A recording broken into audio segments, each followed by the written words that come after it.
Filing a probate petition in California can seem like a daunting process, especially if you've never handled it before. Probate is the legal process through which a deceased person's assets are distributed to their beneficiaries, and their debts are paid off.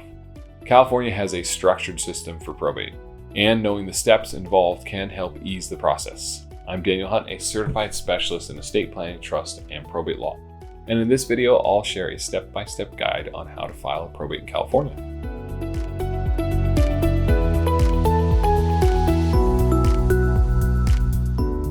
Number 1, determine if probate is necessary. Not every estate needs to go through the probate court. In California, certain assets can bypass probate. These include property held in a living trust, jointly owned property with a right of survivorship, beneficiary designated assets such as life insurance or retirement accounts. Small estates may not require a full probate proceeding. If the total value of the deceased person's estate is less than $184,500 as of 2024, the estate may qualify for a simplified probate process called a small estate affidavit. Consult a probate attorney for help determining whether a probate is necessary. Number 2, locate the will. If the deceased left a will, the original document must be filed with the local court in the county where they lived within 30 days of death. The executor named in the will is responsible for finding the will and filing it with the probate court. Number 3, identify the executor or administrator. The executor named in the will typically oversees the probate process. If no will exists, the proposed personal representative of the estate will petition the court to appoint an administrator to manage the estate. Executors or administrators have several duties, including collecting assets, paying debts, and distributing assets to beneficiaries upon court approval. Number 4, file a petition for probate. The executor or interested party must file a petition for probate, Form DE-111, with the Superior Court in the county where the deceased lived. Along with the petition, other forms and documents need to be filed, including the original will, available, a death certificate, acknowledgement of duties and liabilities, notice of petition to administer the estate, Form DE-121. You'll need to pay a filing fee, which is set by the court at $435. 5, notify heirs and beneficiaries. Once the petition is filed, the executor or administrator must notify all interested parties, heirs, beneficiaries, and creditors of the probate proceedings. A notice of petition must be mailed to these individuals and published in a local newspaper as required by California law. 6, attend the probate hearing.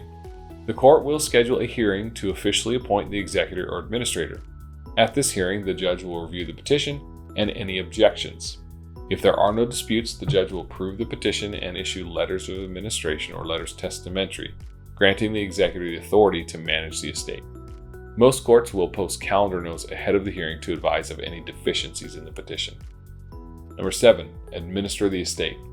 With the letters of authority, the executor or administrator can now collect and inventory the deceased assets, and such inventory must be filed with the court within 120 days.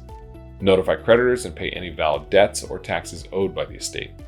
Manage and safeguard estate property until it is distributed to the beneficiaries. The executor must also provide an accounting of the estate to the court and to the heirs, detailing all transactions made during the probate process. Number 8, close the estate. Once all debts are paid and the assets are distributed according to the will or California intestacy laws if there is no will, the executor can file a petition for distribution with the court. After the court reviews and approves the petition and accounting, it will issue an order to distribute the remaining assets to the beneficiaries. Number 9, file a final tax return. The estate must file a final income tax return, both federal and state, for the deceased and pay any applicable taxes. The executor may also need to handle estate taxes if the estate is large enough. In 2024, the estate tax only applies to very large estates, since the current estate tax exemption is $13.61 million per individual or $27.22 million for married couples. The California probate process can be quite complicated, involving many steps, forms, notices, petitions, and more. If conflict arises, the process becomes even more complex. The average California probate matter can take anywhere from 9 to 18 months or more to be completed, depending on the complexity of the estate and whether disputes arise. While some estate administrators attempt to handle the process on their own, it's best to seek legal counsel from an experienced probate attorney. They can help you navigate the process in the smoothest and most efficient manner possible. If you have any questions about how to file a probate in California, feel free to contact our office. Thanks.